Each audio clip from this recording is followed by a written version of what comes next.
Une des préoccupations des producteurs agricoles, c'est bien la conservation. La bonne nouvelle, c'est que les chercheurs burkinabés ont trouvé une méthode qui permet une conservation durable des légumes.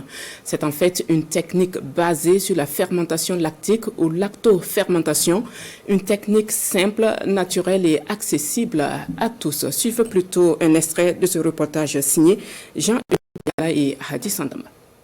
La tomate n'est pas gâtée depuis 2019 parce qu'il n'y a pas de dépôt de moisissure sur la saumure et sur la tomate. Depuis pratiquement 4 ans, ces tomates sont conservées dans ce bocal hermétiquement fermé.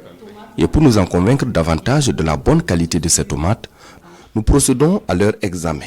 Quand on ouvre, on approche le nez, on voit que vraiment ça ne sent pas mauvais. Voilà, ça, on a une odeur même de la tomate. Elle est toujours ferme. Voilà. Elle n'est pas fendillée.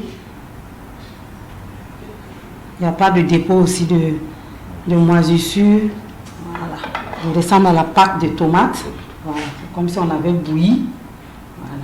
Il s'agit là de la fermentation lactique ou encore la lactofermentation, une méthode ancienne de conservation des aliments mais peu connue du grand public. Et comment se passe donc la lactofermentation? Aujourd'hui, nous avons 3 légumes à conserver. Il s'agit des oignons, du poivron et du gombo. Des légumes qui se conservent de la même manière au détail près. De façon générale, la lactofermentation est connue pour préserver beaucoup de nutriments et de composés bioactifs au niveau des légumes. Avoir des probiotiques qui vont améliorer la qualité de cette flore intestinale et contribuer donc ainsi à la guérison, c'est un avantage à ne pas négliger.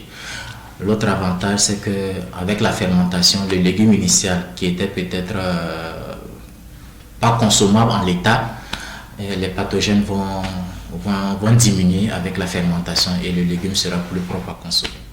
La lactofermentation est une fermentation anaérobique.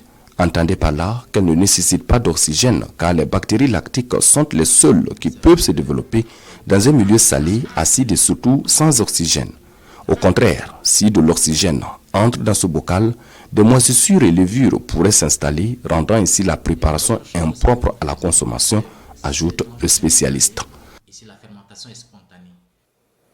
Vous venez donc de suivre un extrait du reportage sur la méthode de conservation des légumes. L'intégralité vous sera donnée à voir dans l'émission Au cœur de la recherche, dont le dernier numéro est consacré aux technologies de conservation des fruits et légumes. Émission à suivre ce soir à 21h sur la RTB.